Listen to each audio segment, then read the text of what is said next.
এডিটের পরে দেখুন এখানে লিংক একটা অপশন আছে। সো লিংকে আমরা যদি ক্লিক করি তাহলে কি দেখতে পাই, দেখুন এখানে কিন্তু আপনি এই ওয়েবসাইট অ্যাড্রেসটা লিংক করে দিতে পারেন। লাইক ক্লায়েন্টের যে লোগো, ওয়েবসাইটের লোগো, সো লোগোর সঙ্গে কিন্তু তার ওয়েবসাইট অ্যাড্রেসটা আপনি লিংক করবেন। সেক্ষেত্রে হবে কি, কেউ যদি তার লোগোর উপর ক্লিক করে তাহলে কিন্তু ডিরেক্ট তার ওয়েবসাইটে চলে যাবে। এখানে দেখুন কিছু অপশন আছে, আপনি এখান থেকে ওয়েবসাইট অ্যাড্রেস লিংক করতে পারবেন। আপনার লিংকের অপশনে গিয়ে আপনার একটা ইমেজে আপনি ইমেল অ্যাড্রেস লিংক করতে পারবেন, আপনি কোনো অ্যাঙ্কর লিংক দিতে পারবেন, আপনি ফাইল দিতে পারবেন। আমরা যদি ইমেল অ্যাড্রেসে যাই সেখান থেকে কিন্তু দেখুন এখানে আপনার ইমেল অ্যাড্রেসটা দিয়ে দিতে হবে, আপনার মেসেজ সাবজেক্ট দিতে পারবেন, মেসেজ বডি দিতে পারবেন, দিয়ে কিন্তু আপনি এখানে ইনসার্ট করে দিলেও কিন্তু হয়ে যাবে। আপনার অ্যাঙ্কর লিংকে যদি যান, এখানে দেখা যাচ্ছে এখানে অ্যাঙ্কর লিংক এখানে কোনো নাই, সো এখানে এটা শো করছে না। আমি যদি ফাইলে যাই, ফাইলে গেলে দেখুন এখান থেকে কিন্তু ডিরেক্ট বলছে ফাইল আপলোড করতে। এইখানে ফাইলটা অ্যাকচুয়ালি বোঝায় যে আপনার হচ্ছে পিডিএফ ফাইল, সেটা আমি আপনাদেরকে যখন পিডিএফ অ্যাড করব যে লেসনে সেখানে বিস্তারিত দেখব। সো এটা ছিল লিংক অ্যাডের বিষয়টা, ইনসার্ট দিলে অ্যাড হয়ে যাবে। আর এখানে হচ্ছে অল্টারে যদি আমরা ক্লিক করি তাহলে কি দেখি, দেখুন এটা হচ্ছে ইমেল অল্টার টেক্সট হটস দিস। চলুন আমরা একটু এটা দেখে আসি এটা অ্যাকচুয়ালি কি। সো এক্স্যাক্ট ল্যাঙ্গুয়েজটা আমার মাথায় আসছে না, সো সেই জন্য চলুন আমরা সবাই একসঙ্গে এটা দেখি। So about alter text, it's alternative text short description, মানে আপনার এই ইমেজের বিষয়ে একটা শর্ট ডিসক্রিপশন আপনি এখানে লিখবেন। ওকে, যে সেক্ষেত্রে হবে কি যে আপনার ইমেজটা যদি আপনার সাবস্ক্রাইবাররা কোনো কারণে হঠাৎ দেখতে পেল না তখন, বা কিছু ঘটলো, বা ওই ইমেজে আপনি কি, এখানে তো একটা লোগো, অনেক সময় হয় না আমরা ইমেজের ভিতর বিভিন্ন জিনিস লিখি 30% অফ, এরকম বিভিন্ন অফার দিয়ে কিন্তু ব্যানার করা থাকে। সো অনেক সময় হলো কি যে আপনার জিমেইলে বা আপনি ইমেইল বা আউটলুক কোথাও আপনি ইমেলটা ওপেন করছেন, সেখানে আপনার ইমেজটা শো করছে না। তখন কি হলো, যখন আপনার এই প্রবলেমটা ফেস করবে, দেখা যাচ্ছে একটা ব্যানার আপনার শো করছে না, সেই ব্যানারে আপনি অনেকগুলো ইনফরমেশন দিয়েছেন, এখন তখন কি হবে, আপনার সেই কাস্টমার বা আপনার সেই ক্লায়েন্ট কিন্তু সেই ইনফরমেশনগুলো পেলো না। সো এটা কি হলো, আপনি যে উদ্দেশ্যে যে প্রমোশনটা আপনি দেখাতে চাচ্ছেন সেটা কিন্তু আপনি দেখাতে পারলেন না। সেই কারণে আপনি এখানে যদি সেই ইমেজে যে টেক্সটগুলো দিতে চাচ্ছেন, দিয়েছিলেন, সেই টেক্সটটা যদি আপনি এখানে লিখে দেন, লিখে দিয়ে যদি আপডেট করে দেন, তাহলে হবে কি, কেউ যদি ইমেজটা দেখতে না পারে তাহলে কিন্তু সে সেই টেক্সটটা দেখে বিষয়টা বুঝতে পারবে যে ও অ্যাকচুয়ালি এখানে এই বিষয়গুলো ছিল। ওকে, সো এই হলো বিষয়। আর এরপরে যদি আমরা এডিট টেক্সট ব্লকে যাই, টেক্সট ব্লকে গেলেও আমরা কয়েকটা সেকশন এখানে দেখতে পাবো। একটা হচ্ছে কন্টেন্ট সেকশন, যেখানে ফার্স্টে আপনি এখান থেকে ডিরেক্ট টেক্সট আপনি এখান থেকে সিলেক্ট করে করে আপনি এটার স্টাইল চেঞ্জ করতে পারবেন। দেখুন স্টাইলে গিয়ে আপনি এটা হেডিং, এখান থেকেও হেডিং চেঞ্জ করতে পারবেন, বা আপনি যদি প্যারাগ্রাফ বা ডিফল্ট টেক্সট যেটা বলে সেটা দিতে পারবেন, হেডিং 1 2 3 4 দিতে পারবেন। তারপরে আপনি এটা সিলেক্ট করে, লাইক আমি এটা সিলেক্ট করলাম, করে আপনি যদি এটাকে ইটালিক করতে পারবেন। দেখুন এখন আমার টেক্সট ইটালিক হয়ে গেছে। আপনি যদি চান যেটা আন্ডারলাইন করবেন, দেখুন এটা সব আন্ডারলাইন হয়ে গেছে।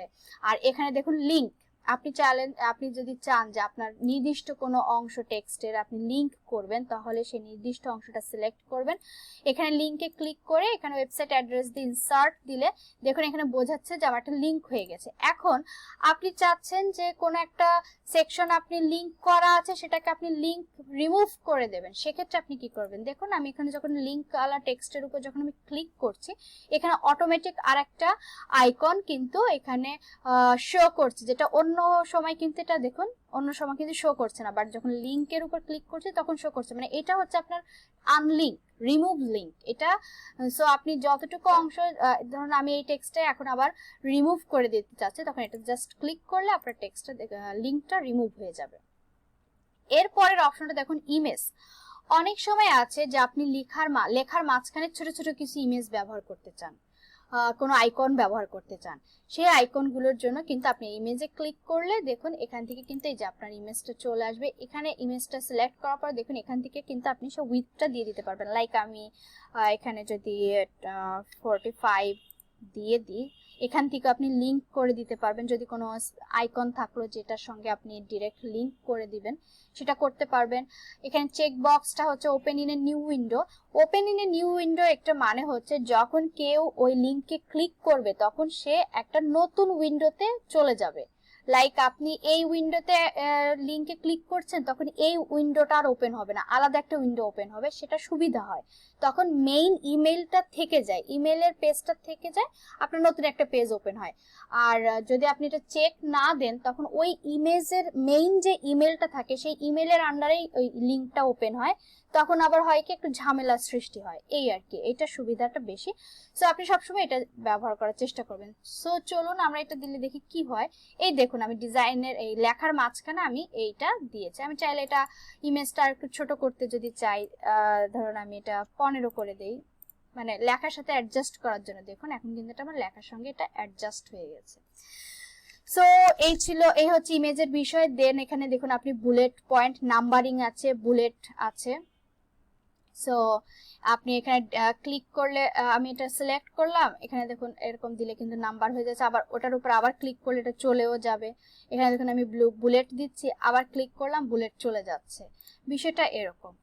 আর নেক্সট অপশনটা হচ্ছে paste as a plain text, আর এটা হচ্ছে paste from rich text editor.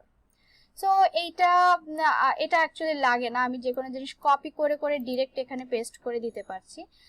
আর এখান থেকে আপনি দেখুন সিলেক্ট করার পর এখান থেকে আমি ফন্ট ফ্যামিলি এখান থেকে চেঞ্জ করতে পারবো। বাট আমি বলবো ফন্ট ফ্যামিলি এবং সাইজ এই দুইটা জিনিস প্লাস টেক্সটের কালার, এই জিনিসগুলো এখানে থেকে না করাই ভালো। এটা আমরা এখানে স্টাইলে যে করলে কি হয়, আমি যদি স্টাইলে যে ফন্টের স্টাইল বা ফন্টের সাইজটা দিয়ে দিই, তখন মোবাইলের ভার্সনে গিয়ে ওখানে মনে আছে তো আপনার, ওখানে কিন্তু ফন্টের সাইজ এডিট একটা অপশন আছে, যে এখানে দেখুন মোবাইল স্টাইলে গেলে এখানে দেখুন আমি যদি এখান থেকে এটা আমার বডির পার্ট, তো দেখুন আমি যদি বডি টেক্সটে যাই এখানে কিন্তু একটা সাইজ একটা অপশন, এখান থেকে সাইজ কন্ট্রোল করার একটা অপশন আছে। বাট আপনি যদি এখান থেকে ধরে সাইজটা দিয়ে দেন, আমি আপনাদেরকে একটু ডেমো দেখাই। আমি এখান থেকে প্রথমটা ধরে আমি এখান থেকে সাইজ দিলাম 24, এখন এইটুকু দিলাম আমি এখান থেকে 24, আর স্টাইলে যে আমি এখান থেকে দিলাম 24, তাহলে কি পুরোটা 24 হয়ে গেল, রাইট? এখন আমি মোবাইল স্টাইলে যাব, মোবাইল স্টাইলে যে আমি লিখব যে মোবাইল স্টাইলে যে আমার যে বডির টেক্সট আমি মোবাইল স্টাইলে যে করে দিব, ওটা 14 ছিল, আমি এটা করে দিলাম হচ্ছে 12, যে আমার বডির টেক্সটটা মোবাইলে ছোট দেখাবে। চলুন প্রিভিউতে গিয়ে আমরা দেখি যে কোথায় গ্যাঞ্জামটা বাঁধে। এই দেখুন আমার নিচে যেটা আমি স্টাইলে যেটা সাইজ চেঞ্জ করেছিলাম সেটা কিন্তু মোবাইলে অটোমেটিক ওরা ডিক্রিজ করে নিয়েছে বা ছোট করে নিয়েছে। বাট যেটা আপনি ডিরেক্ট ওইখানে এডিট প্যানেল থেকে যখন আপনি সাইজটা চেঞ্জ করবেন তখন সেটা কিন্তু ফিক্সড হয়ে যায়, এটা আর মোবাইল ভার্সনে যে চেঞ্জ হয় না। এই জন্য কখনো এখান থেকে সাইজটা আপনি দিবেন না। সো আমি একটা কাজ করে আমি স্টাইলটা এখান থেকে উঠিয়ে দিই। সো আমি এটা আপনাদেরকে শেখাবো, এটা হচ্ছে HTML, আমি এখন HTML পার্টটা আপনাদেরকে দেখাতে চাচ্ছি না, আপনারা বুঝবেন না। সো এখন আমি এটা মুছে দিয়ে আমি আবার পুনরায় সেই 14 পিক্সেল বা আমি 16 পিক্সেল রাখি। ওকে, এখান থেকে আপনি টেক্সটের কালার, এই টেক্সটের কালারটা আপনি তখনই ব্যবহার করবেন যখন আপনি স্পেসিফিক কোনো নির্দিষ্ট টেক্সটের নির্দিষ্ট কোনো অংশ আপনি কালার দিতে চাচ্ছেন। লাইক আমি টেক্সটের এই অংশটুকু কালার করব, সেক্ষেত্রে আপনি এখান থেকে কালারটা দিতে পারেন। লাইক আমি সেই গোলাপি কালারটাই আনি, যেহেতু গোলাপি কালার নিয়ে আমি কাজ করছি। দেখুন এখন আর এখানে স্টাইলে এখানে যে কালার, এটা হচ্ছে টোটাল কালারটা চেঞ্জ হবে। দেখুন টোটাল ডিজাইনের কালারটা চেঞ্জ হয়েছে। আমি অন্য কালার দিই তখন আপনারা বুঝতে পারবেন। ওকে, সো টোটাল প্যারাগ্রাফের কালার আপনি চেঞ্জ করতে চাইলে এখান থেকে চেঞ্জ করবেন। আর আপনি যদি কোনো টেক্সটের স্পেসিফিক কোনো জায়গায় কালার চেঞ্জ করতে চান, সেক্ষেত্রে সেই টেক্সট অংশটুকু সিলেক্ট করে এখান থেকে চেঞ্জ করবেন। আর আমরা সবাই জানি এই পার্টটা হচ্ছে, আমি আপনাদেরকে দেখাই, যদি আমি সিলেক্ট করি, এটা হচ্ছে আপনার ব্যাকগ্রাউন্ড কালার। দেখুন আপনি কোনো টেক্সটের কোনো জায়গাটাকে আরো হাইলাইট করতে চাচ্ছেন, তখন কিন্তু আপনি এই ব্যাকগ্রাউন্ড কালারটার ব্যবহার করতে পারবেন। দেখুন আমি এটা দিলে কিন্তু আমার এটা আরো হাইলাইট হচ্ছে, মানে আমি কোনো অফার 50% অফ এরকম টাইপ কিছু যখন টেক্সটের মাঝখানে আমি দিতে চাই, নর্মালি টেক্সট যদি আমি এডিট করতে চাই, সেক্ষেত্রে আমি এটা ব্যবহার করতে পারি। ওকে, সো এই হলো বিষয়। আর এরপরে দেখুন ইনসার্ট হরিজন্টাল লাইন, আমি এখানে ধরুন আমি এখানে হেডিং এর পার্ট সিলেক্ট করে এটা ক্লিক করলে একটা লাইন আসছে, আপনি ডিরেক্ট এখানে কিন্তু এই লাইনটার স্টাইল যদি আপনি চেঞ্জ করতে চান, এটা কিন্তু নরমালি চেঞ্জ করতে পারবেন না। লাইক এখানে আপনি লাইনটা সিলেক্ট করার কোনো অপশন নাই, এখানে যে সিলেক্ট করে আপনি লাইনটার কালার চেঞ্জ করবেন বা ছোট বড় করবেন, এখান থেকে আপনি করতে পারবেন না। বাট আপনি কিন্তু এটা HTML কোডিং করে এটা চেঞ্জ করতে পারবেন, সেটা আমরা পরবর্তীতে আমাদের HTML কোডিং এর লেসন থেকে জানবো। দেন হচ্ছে অ্যাঙ্কর। এই অ্যাঙ্করটা কি আমি একটু বলি। এখানে দেখুন আচ্ছা, আমি অ্যাঙ্করের বিষয়টা অ্যাকচুয়ালি এখন মাথায় আসছে না এক্স্যাক্টলি। আচ্ছা, আমরা একটু এই অ্যাঙ্করটা লিখি। অ্যাকচুয়ালি অ্যাঙ্করটাও একটু, মানে অ্যাঙ্করটা নর্মালি আমরা অ্যাঙ্কর বলতে কি বুঝি, নর্মাল ভাষায় যদি বলি যে একটা নোঙর ফেলা, বা আমি এখানে একটা নির্দিষ্ট লাইক আমি টেক্সট সিলেক্ট করলাম, করে অ্যাঙ্কর দিয়ে আমি একটা নাম দিলাম নির্দিষ্ট, যে আমি এটা দিই 30% অফ, লাইক আমি এটা দিয়ে দেখি কি হয়। 30% অফ দিয়ে আমি যদি ওকে দিই, দেখুন এটা একটা অ্যাঙ্কর নিয়ে নিল। সো নিয়ে নেওয়ার পরে কিন্তু একটা আমি যখন এটার উপর মাউসটা নিব, বা এখানে আমি একটা আমার অ্যাঙ্কর আসলো, আমি এখানে না, আমি যদি প্রিভিউতে যাই, দেখি প্রিভিউতে গেলে আমার কোনো চেঞ্জ আসে কিনা, সেক্ষেত্রে আমি আপনাদেরকে বলতে পারবো। ওকে, এটা আমার এখানে শো করছে না অ্যাঙ্করটা, আমার মনে হয়। বাট দেখুন এখানে কিন্তু একটা আলাদা ভাবে চলে এসেছে, শো করা উচিত ছিল। ওকে, সো চলুন আমরা একটু অ্যাঙ্কর সম্পর্কে এখান থেকে আমি আপনাদেরকে একটু সার্চ করে একটু বিস্তারিত বলি। স্পেলিংটা একটু দেখে আসি। ওকে, অ্যাঙ্কর। সো দেখুন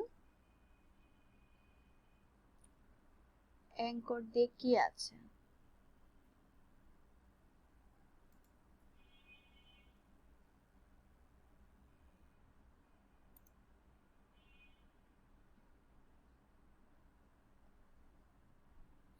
"15 result for anchor."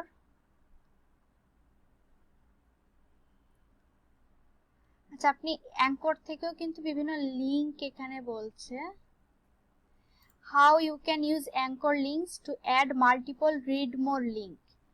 লাইক আপনি মাল্টিপল লিংক অ্যাড করতে চাচ্ছেন। সো আমি এখানে যেহেতু শুধু নর্মাল হচ্ছে ইয়া দিয়েছি, ওটা দেওয়া যাবে না। এখানে যদি আমি কোনো লিংক দিতাম তাহলে হয়তো বা সেটা ই করতো। লাইক আমি যদি www.facebook.com যদি দেই, দেখি সেক্ষেত্রে আমার অ্যাঙ্করটা কাজ করে কিনা। পাশাপাশি এটা তো আমি অ্যাঙ্করে দিলাম, দেন আমি এখান থেকে এটাকে আলাদাভাবে, যেহেতু আমি ডাবল ওরা বলছে, সো আমি এটা www.twitter.com দিয়ে দিই, ডাবল করি। সো এখন যদি আমি প্রিভিউতে যাই, কি আসে? সো এখানে টুইটারটা আসছে, বাট ফেসবুকটা কেন আসলো না? এটা ক্লিক করলে তো টুইটারে চলে যাচ্ছে। আচ্ছা, আর এখান থেকে যখন আমি অ্যাঙ্করে ক্লিক করব, ওকে, অ্যাকচুয়ালি অ্যাঙ্করের বিষয়টা একটু quite so okay, so anchor সম্পর্কেও আমি অ্যাকচুয়ালি ফ্র্যাঙ্কলি আমি নিজেও বেশ একটা ভালো অ্যাঙ্করে ইউজ করি না বা আমার ডিজাইনের প্রয়োজনে সেরকম লাগে না। অনেক আগে অ্যাঙ্করের বিষয়টা করেছিলাম, সো দ্যাটস ওয়াই আমার এক্স্যাক্টলি মাথায় নেই। সো অ্যাঙ্করের বিষয়টা অতটা ইম্পর্টেন্ট বা আপনার অতটা লাগছে না। সো এখানে আরেকটা বিষয় দেখুন, how to add table of content to your Mailchimp campaign using merge tag or anchor links. So recipient can easily navigate through your content. So anchor লিংকের মাধ্যমে অথবা এটা